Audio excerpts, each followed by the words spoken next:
Come alzarsi dalla sedia.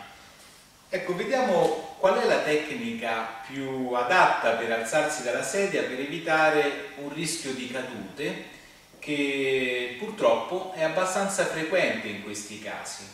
Immaginate bene che cadere in questa situazione senza avere una proprietà di movimento variabile di una metà parte del corpo ci mette a rischio di fratture. Quindi vediamo qual è la tecnica più adatta. Innanzitutto ragioniamo su quali sono le difficoltà che possono indurre il nostro paziente familiare a non avere una autonomia o sicurezza durante l'atto di alzarsi in piedi. Chiaramente abbiamo di fronte a noi un probabile problema di sensibilità di diversi tipi. Potrebbe esserci la difficoltà di saper percepire l'esatta posizione dei propri arti nello spazio durante un movimento. E capite bene che è importantissimo sapere dove è posizionata la gamba quando ci dobbiamo portare il peso sopra. Stessa cosa, potremmo avere difficoltà di percepire il contatto con il suolo. Immaginate di camminare o di stare in piedi senza riuscire a sentire il vostro piede che preme sul suolo. Quindi queste difficoltà sono rilevanti nei confronti di difficoltà relative al cammino. Poi abbiamo un deficit di forza, e quello è uno dei più evidenti in seguito ad un ictus, quindi come vedremo spesso il carico avverrà sulla gamba sana, quella che possiamo definire sana, che ha maggior forza e dà maggiore affidamento. Poi abbiamo i disturbi dell'attenzione. Abbiamo detto più volte che non è semplice prestare attenzione ad una parte del corpo che percepiamo in maniera diversa. E quindi anche questi sono elementi che vanno a pesare sull'economia dell'alzarsi in piedi. E poi abbiamo una tecnica che dobbiamo imparare. Allora, a prescindere dal tipo di appoggio che forniremo al nostro paziente familiare, quello che dobbiamo fare è dividere l'atto in 3 momenti. Allora, innanzitutto, come abbiamo detto prima, tra le difficoltà ci può essere anche la presenza di spasticità e di ipertono che dal punto di vista della parte posteriore della gamba potrebbe creare dei problemi, in quanto il paziente, alzandosi in piedi, potrebbe trovarsi con la sola punta appoggiata ed il tallone sollevato.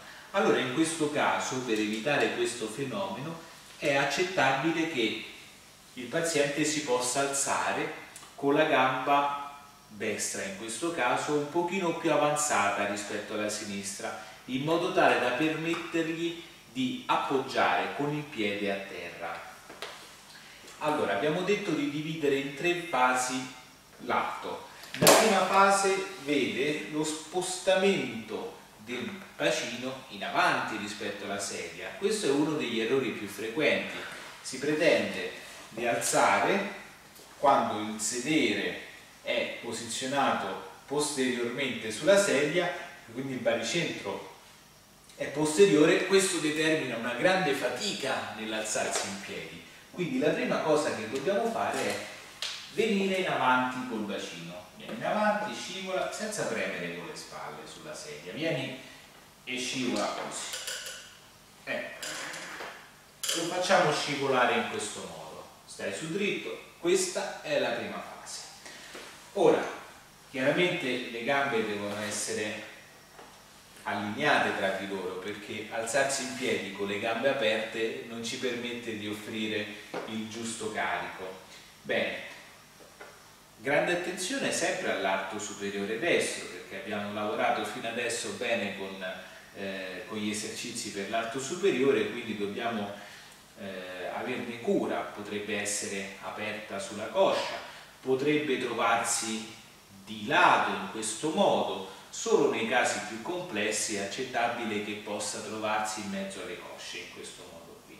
Allora, la seconda fase, dopo che sei venuto in avanti, devi piegarti, quindi spostare ulteriormente il peso in avanti. Le spalle si avvicinano alle ginocchia.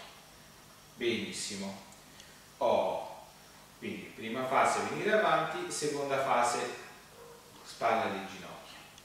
Allora, mettiamo che il paziente abbia bisogno dell'appoggio per l'arto superiore sinistro. Questa è la seconda fase. La terza fase è il momento della spinta dei piedi al suolo e dell'allineamento del corpo. Quindi avremo prima fase scivoliamo, seconda fase andiamo in avanti e poi spingiamo con i piedi il suolo e nel contempo allineiamo tutte le nostre articolazioni, allineiamo le ginocchia e le anche, va bene? Quindi quando hai fatto così, poi spingi con i piedi il suolo e allinea tutto. Noi chiaramente dobbiamo offrire un sostegno. Ricordatevi di non dare sostegno sotto al braccio destro, perché è un braccio che molto probabilmente il nostro familiare non muove e non è saggio prenderlo da questo lato qui. Quindi eventualmente l'appoggio o il sostegno lo diamo frontalmente o addirittura sul lato sinistro. Allora, sei dritto e sei tornato indietro, veniamo un po' in avanti. Ecco qua, benissimo. Quindi il piede destro rimane in avanti. Allora, avanti con le spalle e spingi con i piedi, eccolo qua, e poi dritto allineato. Molto bene. Per sedersi la stessa cosa. Per sedersi il consiglio è quello per il paziente di ricordarsi di sentire sempre il contatto delle ginocchia, del dietro delle ginocchia con la sedia. Non sedetevi finché non sentite il contatto.